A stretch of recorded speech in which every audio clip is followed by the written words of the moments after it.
بسم اللہ الرحمن الرحیم۔ السلام علیکم۔ حضرت انس بن مالک رضی اللہ تعالیٰ عنہ سے روایت ہے، رسول اللہ صلی اللہ علیہ وآلہ وسلم نے فرمایا، جو شخص باطل پر ہوتے ہوئے جھگڑا ترک کر دے، اس کے لیے جنت کے اطراف میں ایک محل تیار کیا جائے گا، اور جو شخص حق پر ہوتے ہوئے جھگڑا ترک کر دے، اس کے لیے جنت کے وسط یعنی درمیان میں محل تیار کیا جائے گا، اور جو شخص اپنے اخلاق اچھے کر لے، اس کے لیے جنت کے بلند ترین حصوں میں محل تیار کیا جائے گا۔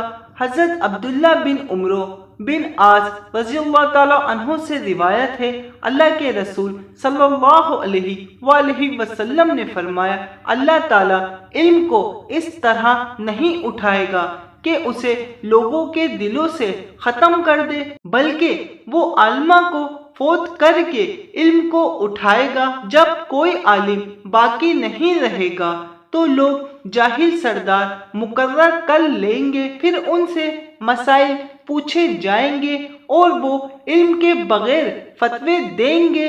اس طرح خود گمراہ ہوں گے اور دوسروں کو بھی گمراہ کریں گے۔